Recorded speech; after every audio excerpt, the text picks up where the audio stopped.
बनवा कर रहेंगे है कि जो लड़ाई आप दूसरों की लड़ते वो अपनी लड़ाई लड़ने के लिए भी आप आवाज़ नहीं उठा सकते, तो उसके लिए आपको कानून ऐसा बना दिया सरकार ने कि आप कोई आवाज़ नहीं उठाएंगे। तो इसको आप कैसे देख रहे हैं? जी, मेरा नाम एडवोकेट मनीष क्वात्रा है।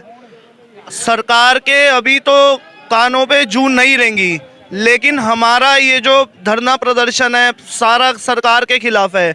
अगर ये चलने को 20-30 दिन भी चले, हम पीछे नहीं हटेंगे। हम इस तानाशाही सरकार को दिखा के रहेंगे कि उन्होंने गलत जगह पंगा ले लिया है। सरकार तो 5 साल के लिए आती है, कभी मोदी आएगा, कभी राहुल गांधी आएगा या कोई और नेता आएगा XYZ। वकील लोग हम सब भाई 1947 की लड़ाई में भी लड़े थे आज़ादी दिलाने में। तो हम सरकार को कड़े शब्दों में कह रहे हैं कि ये वाला कानून इन्होंने खाली लॉयर्स की प्रैक्टिस ख़त्म करने के लिए बनाया है।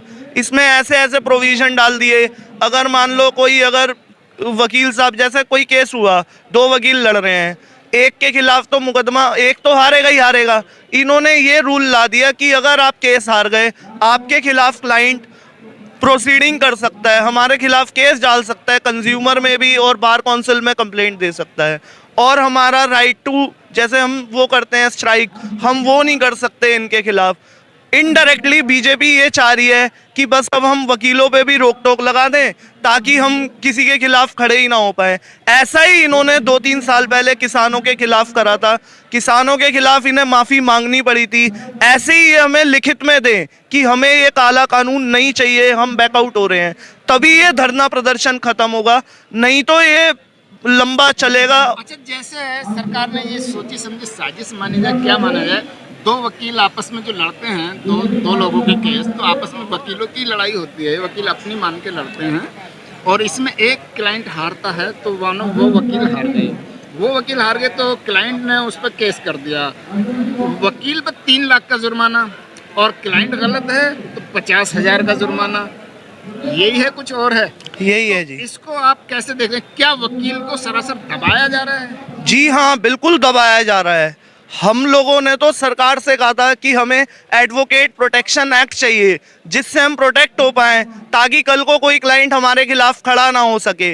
लेकिन ये सरकार बिल्कुल तानाशाही सरकार है। इन्होंने सोचा अब हम वकीलों के ही पीछे पड़ जाते हैं, वकीलों पे रोक टोक लगाते हैं। तो ये कैसी डेमोक्रेसी चाह रहे हैं जिसमें वकील साहब किसी भी क्लाइंट की आवाज़ ही ना उठा पाएं। अगर मुकदमा गलत होता है, कल को कितने मुकदमे जब अपील में जाते हैं या हाई कोर्ट जाते हैं, उसमें ये साबित होता है कि इस जज ने गलत फैसला लिया, तो फिर आप जज को भी हटाओ, जज के खिलाफ भी कार्रवाई करो या उस सरकारी पब्लिक प्रोसिक्यूटर के खिलाफ भी करो जिसने गलत लड़ा मुकदमा। जैसा वकील साहब ने अभी बताया कि जो भी जजमेंट आता है जज साहब ही देते हैं, तो सही बात है। तो इसमें वकील का दोष जैसे माना जाता है तो जज साहब का भी दोष माना जाएगा या नहीं माना जाएगा, ये देखने की बात होगी।